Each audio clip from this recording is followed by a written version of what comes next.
Field of Dreams for so many people, Yeah.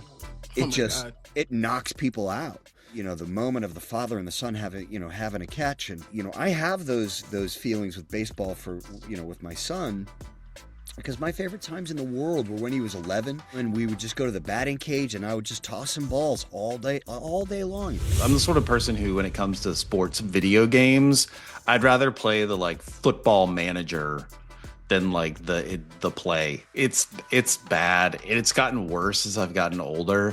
I get so interested in front office politics and all the crap like that's going on. I asked for softball equipment after basketball season ended, and my dad was like, "Do you even know how many bases there are?" Today, we're talking about sports, not the scores, but the psychology. Why sports hit our identity, our mood, our relationships, and why community turns a game into something that feels so personal.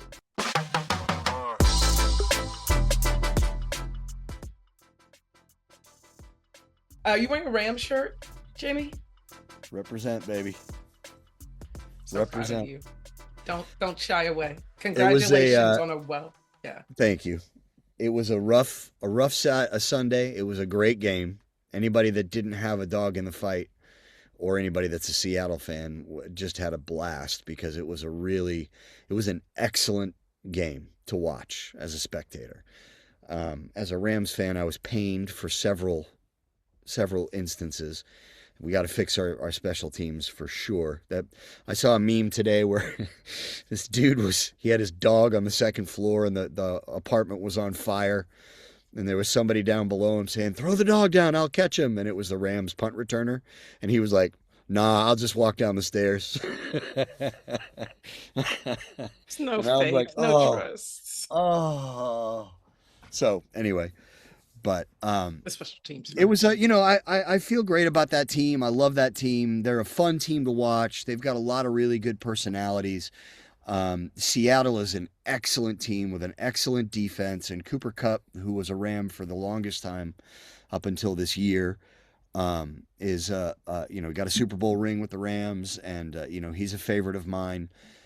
So I'll be pulling for him 2 weeks from yesterday. 2 weeks from 2 days ago, and hope that Seattle just puts a fucking belt to ass on the Patriots. So you will be a Seahawks fan now, I which will is actually a question I had for you. Yes, it comes from a baseline too, and I think you just answered the question before I even get to ask it. Is, do you love the Rams more or hate the Patriots more? Oh, no, I love the Rams more, for sure. Okay. For sure. But I do have a hatred for the Patriots that's born out of 2 Super Bowl losses to said Patriots, one with a Belichick cheating scandal attached to it. So, that's... I just despise them. So, I will be pulling for the Seahawks, and I will actively be throwing it in my parents' face as they beat them on Sunday on a Super Bowl party with my family. Ooh. Oh, yeah. No, it's going to be merciless. Are you going to get some swag? Ming the Merciless. No, I will not get swag. I won't go that far. They are a division rival, so let's not go crazy with the love for Seattle. But so it's actually a really good segue to kind of bring us into to tonight's kind of discussion. And it's one that I feel like most people can identify with if you have any kind of sports affinity at all. And that's kind of like the sports and its impact on your psyche. What does it mean to you, and why is it so damn important? And why does it it can crush your soul, or it can make you feel like you go out and beat the biggest Thanos you can find. I mean, it's an amazing phenomenon, and to me, it's no better time to talk about it with the Super Bowl coming up. If you're a tennis fan, the Australian Open is happening in a few days. The Olympics will kick off in Milan, Italy. You've got the NBA is just starting to heat up. You've got the competing leagues, and the WNBA has just become interesting, and that's kicking off. And listen, pitchers and catchers are reporting to spring training within a month. So I mean, it's all kind of out on March Madness too. March Madness is it's a crazy time of year. So I thought it was a great time to kind of chat about where you're at, and how it makes you feel, and the reasons why. And I think that it's more than just I grew up in a city, and so I pull for these folks. That has a little something to do with it, but I think it's far more than that, you know. So, I guess the question really on the floor is, does that affect you two the same way it affects me? That was a dramatic pull on me. I'll start with one interesting like quote that we used when I worked at Bleacher Report Live. And we had these, sort of like personas that describe who are our customers and what are they looking for and how are they. We had a couple different types where there was like one, we had actually names for them. It was like Donnie and was it Chad? I don't think it was Chad. Donnie was the second one. I can't remember the first guy's name, but the number one persona was this guy who was die hard for one, maybe two teams, which is most sports fans are just, they got a team or a city, and that's their thing. Then Donnie, which actually describes me much better, is someone who just enjoys sports in general. I can watch almost any team. I've got some of my favorites, but I don't necessarily like attach a lot of my emotional well-being to them. I used to, but through a lot of therapy, I've managed to change that a little bit. But the key was through both of them, we had a saying, and it was sports is how men communicate. Like the way that men talk to each other is through sports, almost universally. And it was just this, I had never thought of it that way until we got there. And I was like, good God, man, how many conversations have I? It's like we need like the male Bechdel test for this, for movies, where it's like two dudes don't talk about sports that pass the male Bechdel test. But yeah, it's everywhere. It's a huge part of it. I used to work in sports. I played every single sport growing up except football somehow. So it's just part of my life. You grew up in Alabama and you didn't play football. Yes, my parents were deathly afraid of me getting injured. So I played Good like on every them. other sport. Good on them. That's so smart. And that's everything. So it's everything to you. Yeah, I'm not too far off. Okay. So played them all. Not all. I asked for softball equipment after basketball season ended. And my dad was like, do you even know how many bases there are? He's like, I've never actually seen you consume a baseball game. And I dragged you to a fireworks show that had baseball, and you asked to leave during the baseball game. So why do you need softball equipment? And I was like, because my entire friend circle is transitioning from the basketball season to the softball season.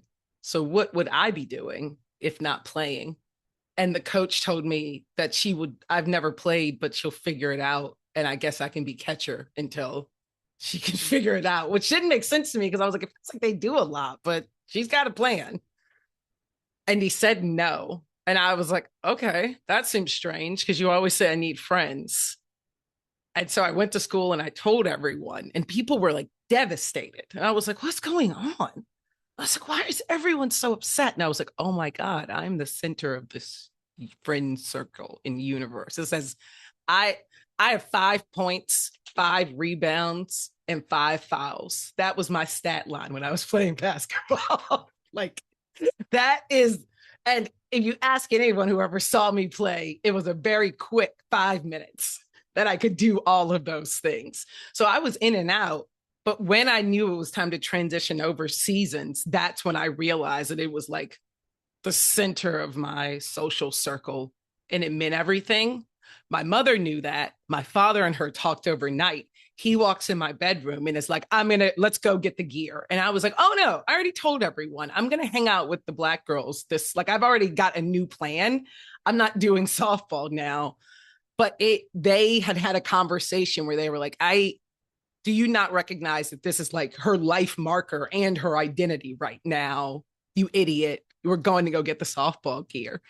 And he did, or he tried to, but we didn't need it. So like that was the first where I was like, that I played and it had my identity initially. And then I started to watch the sports to get better at them. But it was always an energy thing. And then the worst thing that ever happened to me happened in 1996. It was after 1995 when the Orlando Magic beat Michael Jordan in the playoffs and Penny and Shaq beat the Bulls. And then they fucking lifted Horace Grant on their shoulders and they shouldn't have done that. And that's where we messed up. And Jordan even told us in The Last Dance, that's where you met. I knew it, but I knew at 10. I was like, we shouldn't be doing this. I was like, this don't do this. We should celebrate. And then they lost to the Rockets. Or Penny and Shaq lost to the Rockets in 95. Yep. So I had this 10-year-old, 11-year-old highest of highs I have ever felt in my I don't think I've ever felt a high higher than Penny and Shaq beating Jordan in 95. Okay. And then realizing somewhere when they were in their 60 wins that next season, and like, I think my cousin was like, this has never happened before. No one's ever had this many wins this early. And I was like, what? And then by the end of the Bulls season, it was like the most perfect season for 2 decades. And I was like, this is a low moment for me. That was it. And so that was the starting place. And I have dipped in and out in my life. For instance, in 2002, I had a mental breakdown over the Sacramento Kings Lakers playoffs. And I did not watch the NBA. I didn't watch LeBron's first 2 or 3 seasons because I was so upset about what happened and what I thought I saw in those games and the officiating and the plays and what was happening that I couldn't watch it. And so was that C-Web? C-Web was on that team, wasn't he? Yeah. Yes. Yeah. And Doug Christie and Mike Bibby. Yep. It was a perfect. Yeah, they were stacked. Team. They were. And Shaquille was not as disciplined that year. The Lakers were they didn't deserve it the way that I felt like the Kings deserved it. And I stopped watching it. And then my father had a horrible heart attack in 2017. And I ran back to NBA basketball full time and did nothing but listen to The Ringer and consume it all the time. And I was like, oh, okay. Some of this is like, I don't even know what I'm using this for, but it jumps in and out of my life in significant ways, personally and physically. And that's my relationship with it. That's so interesting too, because that is, that goes right to the point that, it's more than just an event. It means something on a bunch of different levels for a bunch of different people, right? I mean, it's, one of the things as I was kind of digging around and looking for some stuff to kind of augment our conversation tonight, is a quote that I put in the show notes, is that community is much more than belonging to something. It's about doing something together that makes belonging matter. And that's certainly one aspect of it, right?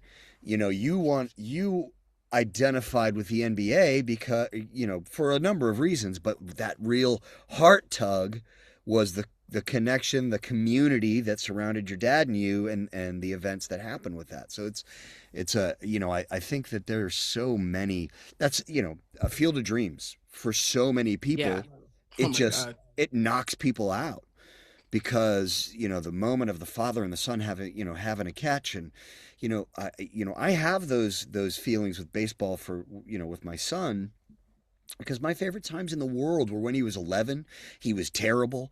He didn't know what he was doing. We would just go to the batting cage and I would just toss him balls all day long. It was just him and me. And it was just, you're there, you're in that moment. There's nothing else that matters at that moment than those two things, right? And I think that's what kind of connects us to those sports, and it kind of draws us in. Now, the connection, I think, has a lot to do with that community and how powerful that can be. You're in Boston in 2013, and the marathon bombing happens, and then that same year, the Red Sox, who are not a good team, rally around Patriot Day in April and win the World Series. They had no business winning that World Series, right? That was the year they came back 3-0 too, wasn't it? Against Yes. the Yankees. It was like No, no, no, first no, no, no, was no, no, that no, not that year? no. We'll get there. Oh, That okay. was 2004. I got excited. What? Yeah. Oh, No, no, no. You you, We'll you get you there. mentioned Field of Dreams. I got a little emotional. Yeah. Got excited. 2013. That was when Big Papi came out right after the bombing, and said, "This is our fucking city," on a loudspeaker to 30,000 people, and broadcast on ESPN, and everybody went, "Well, I'd run into a field of bullets for Big Papi now. That's just the way it is." So or New York after 9/11, or San Francisco after the earthquake, or all of these things. The Houston Astros won their World Series after the hurricane came and just flooded them out. So you have these rallying points for this whole community to come around, and sports makes that kind of happen. It's this cool thing. I put in the show notes, there's a little video. Will and I were just talking about it. Steph, I don't know if you've ever seen it. The Iowa football team, when they have a home game, the fourth quarter starts and the whole stadium turns around and they wave. There's a hospital that's connected to the football stadium. And all the kids that are on the children's ward, the cancer ward, are standing at the window of this hospital, and the entire stadium is waving to them. And it is, when I saw that the first time, I was like, all right, go ahead and just put me out. Just, that's it. I'm done. I can't handle this. I just can't handle this. And do you cry? oh yeah, those Okay, emotional I just How wanted to do make you sure. not? it's just like, Man, it is, I don't it's know. incredible. So The first time I ever saw that Iowa thing too, it was fucking Tom Rinaldi on College Game Day. Every time I hear Tom Rinaldi's voice, I just instinctively go find some tissues. I'm like, I don't know what he's talking about today, but I'm gonna I'm cry. going to cry. It's Yeah. gonna happen. Yeah. So can see imagine like that plus it being Yeah. I think that is one of the greatest traditions in Oh. all of sports right now. Yeah, it's relatively new. I can't remember when they actually started it, but it's not. It hasn't been around forever. Football's been around forever, but so those are kind of some of the things. Steph, you had mentioned your dad is the emotional connections that we have as sports fans. I think is makes such a big difference when it comes to sports. It's more than just that. You mentioned men, and I was thinking about that, and I was like, I have really wonderful relationships with men, and it's a lot of that is surrounded around sports and the connections. Well, there are men in my family, but a lot of times it has been music or sports.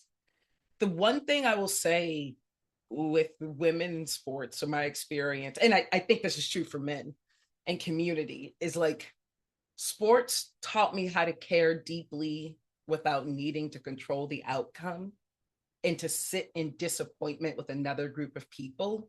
I love And that. I think that is all it does. And that is that might be the only thing that sports does. But that is the only way that some of us know how to do it. Mainly men, but also the women that participate, and those that don't consider or fall into a gender territory. It's definitely, directly. they've made studies about it. The commiserating in defeat and the co-celebration in victory is hugely important. You can, It's- I feel like you can really tell the difference in adult life too of someone who played primarily individual sports when they were a kid. So ton of tennis or swimming, where it's like, it's just interesting. you. Like you might have coaches and stuff, but it's all the performances on you. Whereas people who played team sports have a very different general vibe where you get that team thing. And I feel like people who played a lot more team sports compete in a very different way, where it's like, I want a level playing field. I want everyone to be able to participate. I want everyone and it's like, I'm here to have fun. We're here to play. Of course I want to win, because if you don't want to win, what the fuck are you doing out here? But like, if we lose, we go get beers. If we win, Yeah. we go get beers. Like it's still fun. Like we can still enjoy it. And also it's like if you're an adult and you're not like a professional athlete, like just chill out with the intramural stuff, right? But the people who play like individual sports, I find are the ones who are much more like cutthroat can be. And I'm sorry I'm dumping on all the people who are like tennis people. Sorry, Katie. My nemesis. It's okay. It's fine. Well, she and I will talk about it later. City champ. But it just like it feels like the people who often get a little like bendy with the rules. They get a little upset when they're losing. But also I think that's just maybe I shouldn't blame all people who sorry, I'm apparently living this out in real time in front of you guys. Wow. It's been a day. No, it's just like I'm gonna stop right there. I'm gonna stop. Well, it's almost a professional segue, Will, to my next question, which is when exactly as I intended. Yeah, I knew it. It's because you're actually a professional podcaster with a professional podcasting microphone now. Absolutely. So the question is, when it comes to team sports versus individual sports, when you have events like the Olympics, like the Masters or the PGA, or do you have the Australian Open or Wimbledon or any of bowling? It doesn't really matter to me. Are there F1? I guess that's considered a team sport, but I mean you're pulling for the driver, right? Absolutely not. Right. Technically, you have a team, but you don't have a team. Yeah. So no, man. Do you find yourself getting drawn in to the stories about the individuals, or do you find yourself more involved with the team aspect? You want to go first? My first. Go ahead. Because this also leads into my next question. Okay. Go ahead. I am an individual whore. My mother-in-law, she judges me very harshly about it because she is like, that's so interesting that you couldn't possibly care about the outcome of a team and what they're achieving together. You just care about these individuals. And I'm like, it's not that. It's simply that the individual is giving me the storyline that helps me hook into the team. I can tell if I died tomorrow, she would spit on my grave over that one. Like she loves me. Damn. But the fact that I am the athlete first sports fan, it drives her crazy about me. And there is a large part of me that tries to fix it. Like I know too much about the Ravens. I've only been there a few times, but like I don't want to disappoint her on a regular basis about her favorite team. And I also know that I have 4 t-shirts of Paige Becker's, and that girl is only 23. And I'm like, that's a lot of t-shirts to have of a girl who's not 25. That's weird. And I have like, listen, at some point, I'm going to be able to fit into my Aja Wilson USA jersey. They only had schmedium available, but as soon as I can fit into that schmedium, I'm going to stuff my body in it, and you will see me in pictures. So like, that's not going to change, but those people are why I love the teams. Yep. And I want to be loved for loving the athlete, and only tennis allows that, and maybe golf. Well, I am a team guy, but I understand a team is made of individuals. No, I'm a team guy through and through. Like I'm the sort of person who, when it comes to sports video games, I'd rather play the like football manager than like the play. It's bad. And it's gotten worse as I've gotten older. I get so interested in front office politics and all the crap like that's going on. Like you bring up F1, and I am more interested in who wins the Constructors Cup than who wins the World Drivers Championship. Like the World Drivers Championship to me is like, okay, whatever. I don't really care. I think it's impressive when people win it multiple times, because the car they're in is so good. Team. Team. And the team has pushed one driver over its own teammate. The politics of that. Well, yeah. But there have been some drivers' championships that have been definitely highly politicized between the two drivers. Lewis Hamilton won a few where it was like they were trying to kill each other.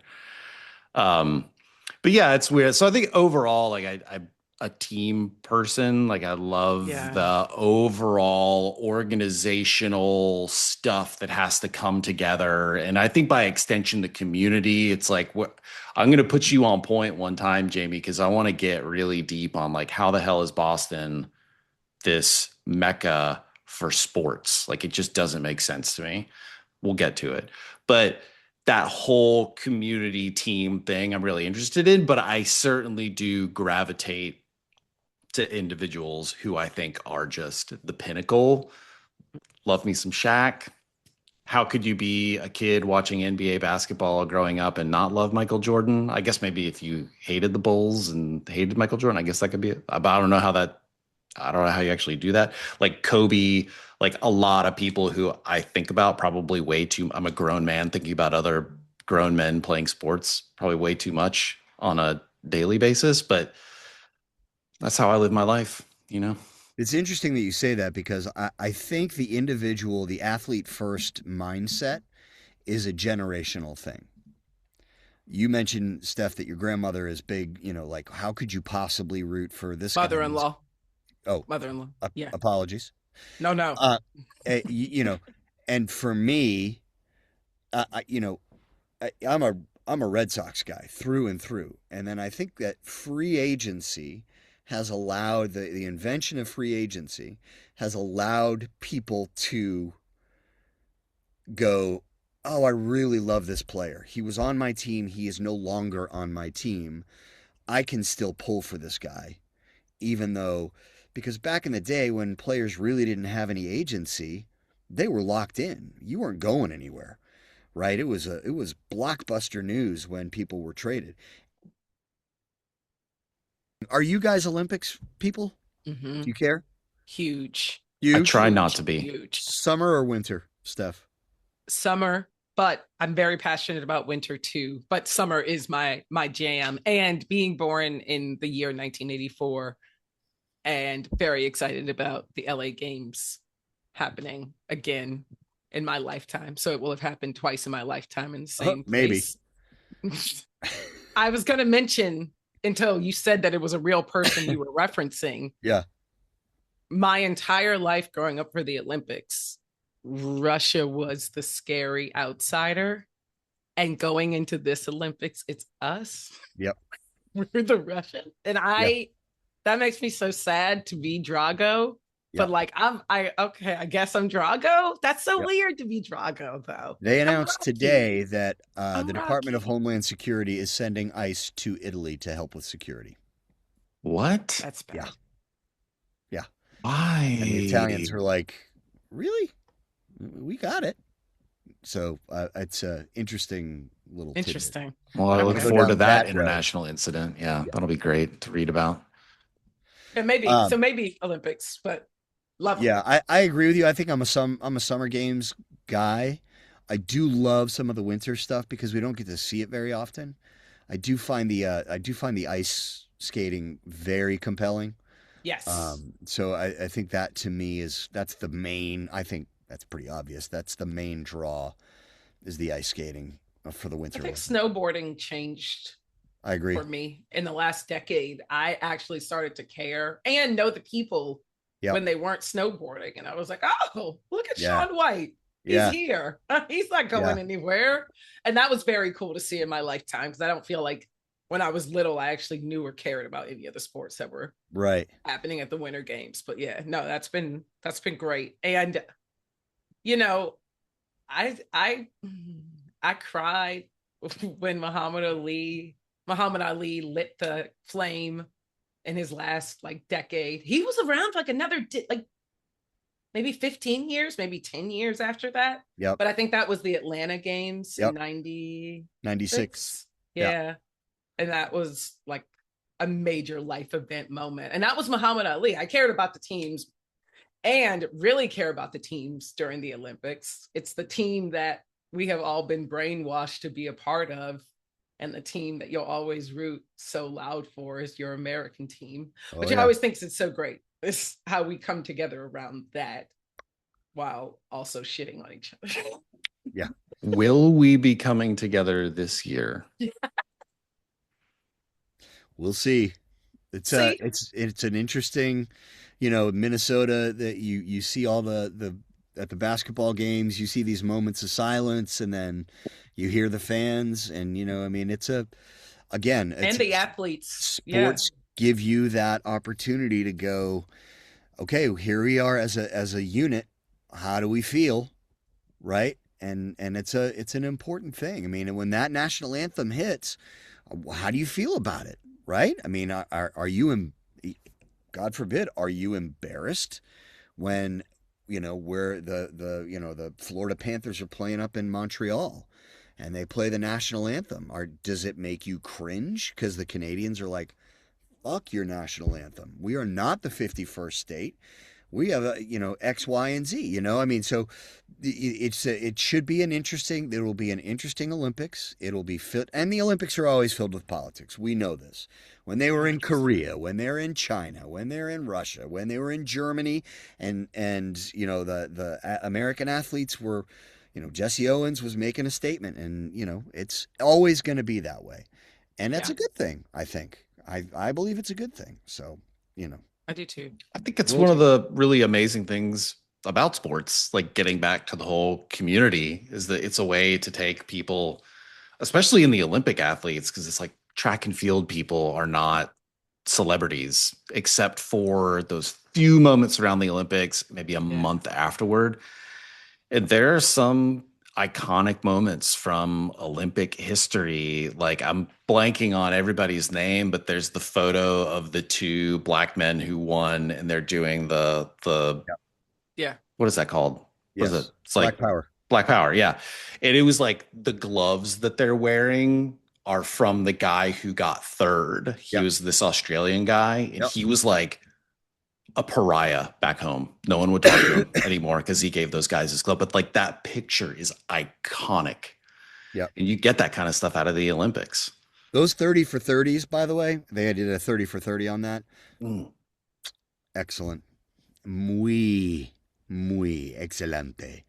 They're so good. All those 30 for 30s, they just blow everything that you want to learn about Oscar Pistorius or you know those guys with the Black Power and the relationship that they had with that Australian dude, which they if they're I think they are all still alive. They still talk to this day, and they're you know they're all very connected, and you know all of those things. Again, it's the stories, right? I mean, it's the stories that move us. How do we connect with those stories?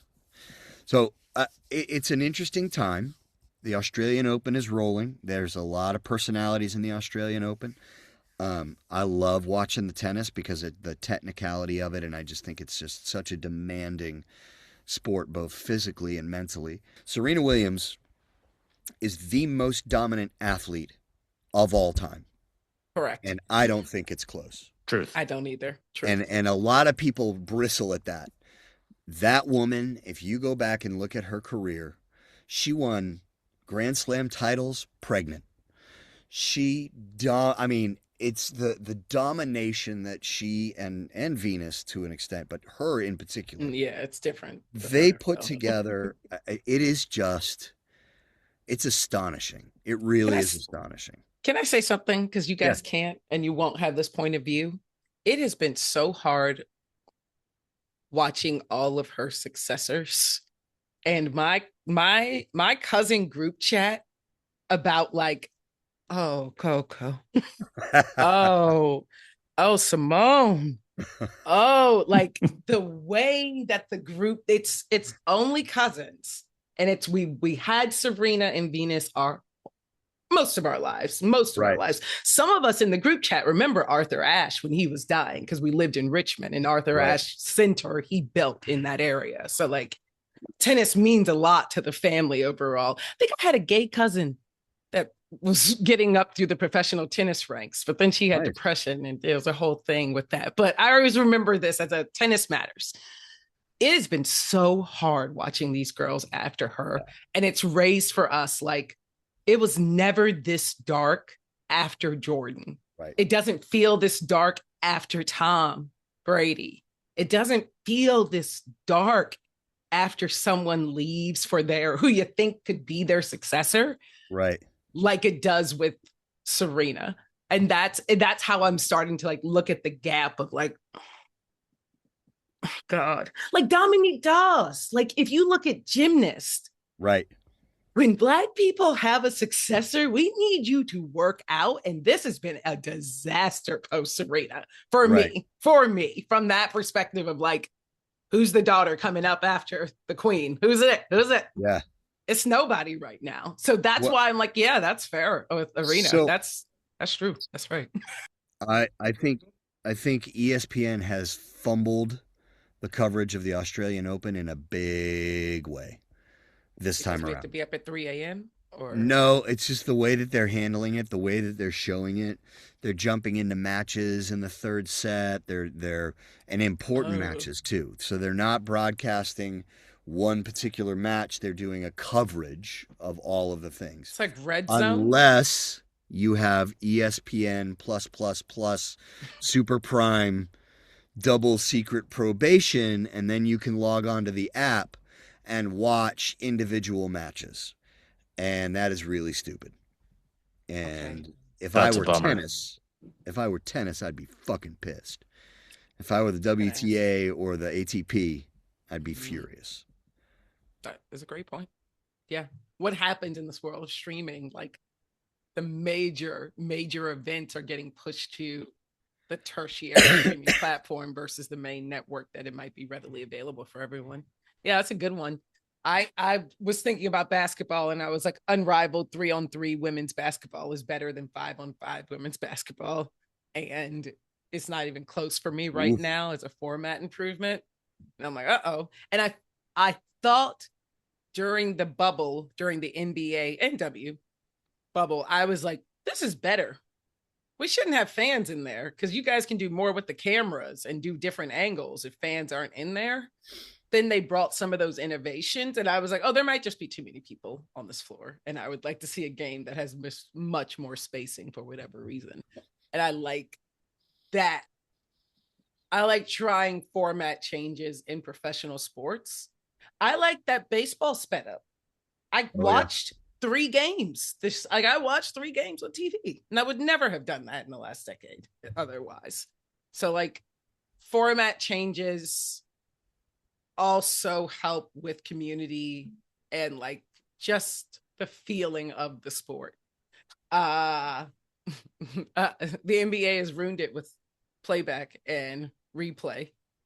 So having replay for fouls and needing to run it back, that's ruined it. And like the community is talking about it so loudly, and we can all see the conversation now, and it's global. That Jamie, you're right. I love that point about like it was your people in your region, but boy, do Pats fans travel Oh yeah. really, really well. They Yeah. travel good. Oh yeah. They be everywhere. Well, there's an interesting point about that. The Braves have one of the largest fan base in the country. Mm-hmm. And they always have. And that's because back in the day, TBS was everywhere, Yep. right? And they would show Braves games. So the Bernie Braves Johnson. so the Braves would have these areas where there was no baseball team, that the only baseball coverage they got were the Atlanta Braves. And Braves so country, baby. you have this. Before the Colorado Rockies got to Colorado, there was a huge Braves fan base. Yeah. So there's there are interesting pockets of Braves fans all over We the were the country. Richmond Braves. Our Yeah. AAA team was the Richmond Braves, and we Yep. only had Atlanta Braves. Chipper Jones was the jersey that I bought when it was time to buy my baseball jersey for that time. It's what you did Yep. as a Richmonder. Y'all, this was fun. This was was fun. great. This is how I detox from the Rams loss. I appreciate that. We're here for you, Jamie. Thank you, man. Thank you. And just FYI, I don't know about you two. I will always rep my team the day after they lose. Same. They lose, I'll wear the gear I'll take my medicine. I will wear the gear. So I do it with my players too. FYI. I wear a lot of Lakers and LeBron jerseys on sad days. I know. He plays no defense. That's I always feel like the most important day to wear your swag is the day after. That's Absolutely. the day like my team loses something huge. I'll go buy a new piece of swag. I'm like, that's when I'm like, all right, now it's time to get a hat. Now it's like, because it's a way like a little extra support. Yep. You know, I agree. Can I say Matthew Stafford? I would buy his jersey after that game. Yeah. Still, like what I was like, do I like you? Are you my favorite quarterback? That's how I felt leaving that game. It's those teeth, isn't it? I saw somebody break down, excuse me, one of his plays. And again, it was a losing play, but they broke it down, and the subtleties of what he was doing was just next level. The little things that he was doing was next level. And is your offensive line considered good? Was your offensive line? Oh, it was? Okay. So the problem was we had two, in week 13, we had two of our starting offensive linemen go down. And then Devontae Adams went down. So we had a bunch of injuries. They came back in time for the playoffs, but you know how that goes. You know, there's some consistency issues. I mean, not injured. NFL, it's a little bit of luck, a lot of preparation. You got to make sure your players stay healthy. You know, your quarterback goes down. What do you do? You know, but after the game, I don't know if you saw, they showed Matt Stafford trying to go to. Matt Stafford has the dog in him. That dude has just got the dog in him. He went to go find Cooper Kupp to congratulate him and wish him well into the Super Bowl. And they show him hugging him. And you see Matt Stafford's throwing hand, and both of his fingers are completely bloody around the fingernails. It's like he was in a prison camp and they were pulling out fingernails. I mean, it was like, brother, what happened there? So, you know, there's so many stories that you just don't hear, you know, just don't hear. Yeah. And he'll never talk about it. Dude will never Maybe talk when he retires. I mean, Sam Darnold's been on 5 teams. Right? Like him. I still can't believe we lost to Sam fucking Darnold. I know, but it's probably time someone lost to Sam Darnold. Like at some point, Elway won. Remember though? But Elway was good. Sam Darnold is not good, dude. Come on. He was Sunday. He was real good Sunday. It doesn't hurt that he's got JSN on the side of him though. That dude, make the bad man stop. Please make the bad man. That one-handed catch. Oh hell no. He said he made that catch, and I just went. His head was one way and his arm did this, and yet the ball came to him. And he possessed it too. He possessed that shit. He was like, give me the ball and your soul. I will take them both. And he did. He took them both. It was amazing. Great season. Great season. All right, y'all. Okay. Great job. Love you guys. Great recording. Good to see you. Get some rest. All right. Thank God this was recorded. Bye. Bye. I'm glad you have that on automatic record, by the way. Always. Thank God. Got to now. Yeah. Bye, y'all. See y'all.